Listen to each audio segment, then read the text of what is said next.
बनीची तो ये मिठा सुजी रे किंतु काजू कतली ठारू कम नुहे टेस्टा पूरा काजू कतली भी आहुरी टेस्ट लागिबो। एई राखी रे आपण निज भाई पई एई मिठा बनेकी देखंतु केही कहिबेनी खाइकी जे एई मिठा को आपण सुजी रे तयारी करिसंती बोली के या आगरे काजू कतली मध्ये पूरा फेल मारी जिवो। थरे बनेकी देखंतु दुई तीनटा जिनिस रे आपण या को आराम रे घरे बहुत कम समय रे बनेकी खाई परिबे। Hello everyone, welcome to Devanjali cooking. सांग माने आज आमे सुजी आ मिल्क पाउडर रे आज बहुत बढ़िया मिठा बनैबा जहाँ को कि आपण बहुत कम समय रे आ शीघ्र मध्य तैयारी करि परिबे। तेबे चलंतु आरंभ करिबा ए स्वादिष्ट रेसिपी को। वीडियोटी को शेष पर्यंत देखंतु आ चैनल सहित जोड़ी हेकि रहंतु ए भलिया नुआ नुआ रेसिपी देखिबा पई। ता सहित आपण मानकु किछि टिप्स मध्य शेयर करिबी। तेबे चलंतु आरंभ करिबा ए स्वादिष्ट रेसिपी को। प्रथमे गोटे ग्राइंडिंग जार नहीं जावा से देदेबा अध कप चीनी। आपण निज परिमाण अनुसार चीनी कम बेसी करें। तापर देखो ये मुझे 12-13 पीस काजू या पूरा फाइन पेस्ट करके ग्राइंड करनबा।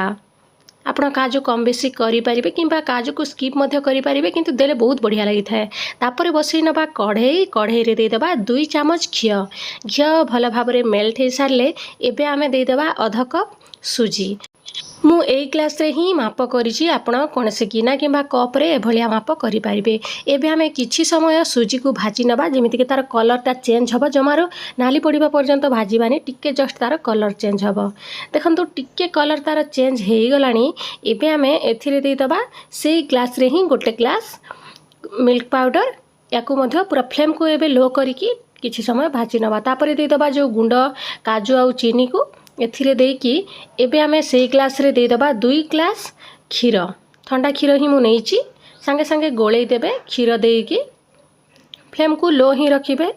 एबे गोले सारिले फ्लेम को पूरा हाई करि देबा जेहेतु सुजीटा हमर सिझी पारिबो शीघ्र, क्षीरटा फुटी पारिबो से पर्यंत आमे फ्लेम को हाई रखिबा। गोले नबा। देखंतु आपनको अधिका टिके पानिया लागुथिबो किंतु धीरे धीरे सुजी तार पानीटा सोक करि देबो। एबे टिके गुजराती गुंड देकी भल भाव में मिक्स करनबा। गुजराती गुंडटा देदेले बहुत बढ़िया टेस्टा फ्लेवरटा पूरा एनहांस होता है, बहुत बढ़िया लगी था। निहाती गुजराती गुंड टिके पकेइबे।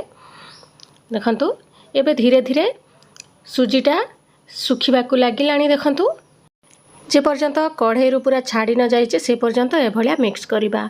एबे आमे फ्लेम को ऑफ करि दबा और याकू पूरा ठंडा करनबा। ठंडा करि सारले ही हमर मिठाटा स्टार्ट हबो बनिबा पई। देखंतु ठंडा हो गलानी। मु गोटे प्लेट को भी काढ़ी सारी। हाथ रे एबे आमे अल्प टिके घी लगई नबा जहाँ द्वारा कि हाथ रे आउ सुजीटा लागीबनी। बढ़िया भाव में आमे मिठाटा तैयारी करबा। एबे भल भाव में याकू टिके चकटी दबा। जदि किछि बिंडा अछि ताहले सेटा मिक्स हो पारिबो। देखंतु ए भलिया एबे आमे धीरे धीरे याकू चकटिकी गोटे रोल बनई नबा। आपण जो शेप रे मध्य करि परिबे। मु किंतु गोटे रोल शेप रे करिछि। याकू मु गोल आकार मिठार शेप देवी से आपण यही समय रे अलगा किसी शेप देकी मध्य फ्रिज रे रखी पारिबे। एबे देखंतु मु गोटे राउंड शेप दे देइछि। एबे आमे एल्युमिनियम फॉइल को एठिरे गोड़े दबा। आपनक पाखरे जदि नाही एल्युमिनियम फॉइल ताहले गोटे पॉलिथिन मध्य नै नेबे। साधा पॉलिथिन रे याकू एमिति गोड़े नेबे किंबा बटर पेपर अछि सेटा मध्य देई पारिबे। याकू आमे गोड़े की देखंतु चारिपटे एमिति बंद करिकी आमे फ्रिज रे याकू अधा घंटा पाई फ्रीजर रे रखिबा। नहले जदि फ्रिज रे रखुचंती ताहले घंटे पाई रखिदेबे।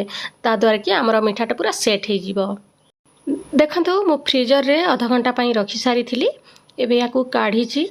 एबे फॉइल रो ताकू बाहर करि नबा। देखंतु बहुत बढ़िया भाव रे सेट हो जाईची। याकू प्लेट को काढ़ी की एबे आमे याकू काटिबा। आपणक मन पसंद अनुसार आपण शेप देकी काटिबे। मु एम्ति गोल गोल आकार रे ही काटी नेची। या भितर आपण गोटा काजू मध्य देई पारिबे छोट छोट पीस करी काटिकी। मु किंतु खाली पेस्ट मिसेइची, आउरी काजू आउ मिसेइनी किंबा अन्य किछि ड्राई फ्रूट्स मध्य आपण देई पारिबे, किछि असुविधा नै। देखंतु केते बढ़िया बनिछि हमर मिठा। यार टेस्ट पूरा आपण केही जानि पारिबे नै याकू आपण सुजी रे तयारी करिसंती बोली कि निहाती थरे ट्राई करिवे सांग माने। तापर मते कमेंट बॉक्स रे जणैबे। आउ जदि किछि मिठार रेसिपी दरकार ताहले मते कमेंट बॉक्स रे जणैबे। मु सेही रेसिपी आपनक मन मुताबिक मु शेयर करिबी। देखिले ना सांग मैंने केते सहजरे आमर प्रस्तुत हो गला सुजी और मिल्क पाउडर यही स्वादिष्ट मिठा निहाती घरे थरे ट्राए करेंगे। देखा हम नेक्स्ट वीडियो रे आ गोटे नुआ रेसिपी सहित। थैंक यू फॉर वाचिंग सांग मैंने चैनल सहित जोड़ी होइकी रुहतु एभलिया नुआ नुआ रेसिपी देखिया पई चैनल टी को सब्सक्राइब कर दियंतु आ जो बेल आइकनटा अच्छी ताकू मध्य दबाई देबे जहाँद्वारा कि नुआ वीडियो आसिले आपको नोटिफिकेशन मिल पारिबो। Thank you for watching.